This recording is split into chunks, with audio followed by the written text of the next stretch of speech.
अन्याउपुर एक शहर का नाम था। अन नफी का कलमा है, न्याउ के मानी इंसाफ और पुर शहर को कहते हैं। इसके मानी हुए बेइंसाफी का शहर।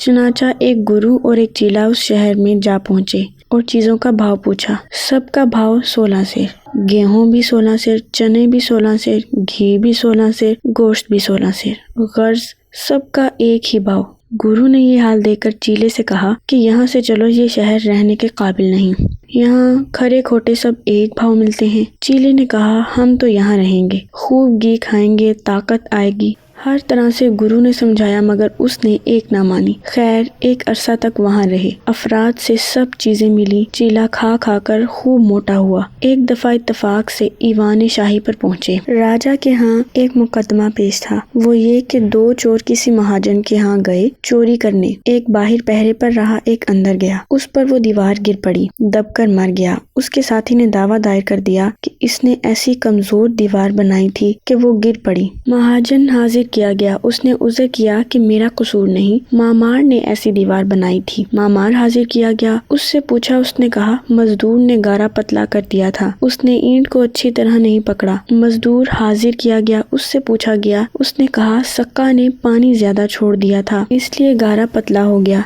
सक्का हाजिर किया गया। उसने कहा कि सरकारी हाथी मेरी तरफ दौड़ा आ रहा था, मुश्क का दहाना मेरे हाथ से छूट गया, इसलिए पानी ज्यादा पड़ गया। फीलबान यानी हाथी का निगरान को हाजिर किया गया।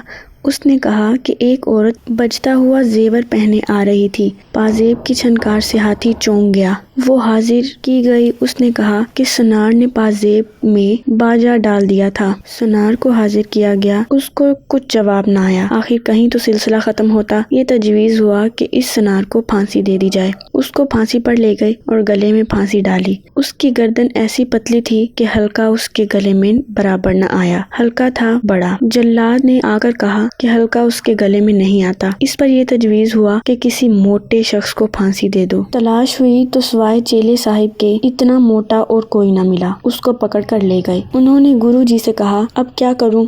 गुरु जी ने कहा, भाई मैंने तो पहले ही कहा था कि ये शहर रहने के काबिल नहीं, मगर तूने ना माना, अब किए को भुगत। चीले ने कहा, हुजूर किसी तरह बचाइए, कुछ तो कीजिए, आखिर आपका बच्चा हूँ। गुरु ने तदबीर निकाली। आपस में झगड़ना शुरू कर दिया। गुरु कहे कि मुझे फांसी दो और चीला कहे कि मुझे फांसी दो। खूब झगड़े, यहाँ तक कि राजा तक नौबत पहुँची। राजा ने पूछा, क्या बात है? गुरु ने कहा कि ये एक साथ है कि जो कोई इस साथ फांसी में चढ़े तो सीधा जन्नत को जाए, इसलिए हम झगड़ते हैं कि फिर ऐसी साथ ना मिलेगी। राजा ने कहा कि फिर इससे बेहतर मौका कहाँ नसीब होगा, हमें फांसी दे दो। चनाचा इस मनहूस को फांसी दे दी गई। ऐसे राजा को फांसी ही देना अच्छा है, खसकम जहां पाक। ये किस्सा था अन्याउपुर का।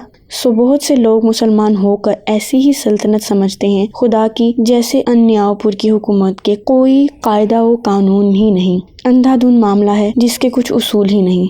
ऐसे जाहिल हुक्मरानों से बचने की अल्लाह से दुआ मांगनी चाहिए। बेशक जब हुक्मरान सालेह न हो तो उसका असर पूरे इलाके पर पड़ता है। अल्लाह ताला हम सबको समझ अता फरमाए। आमीन या रब्बिल आलमीन।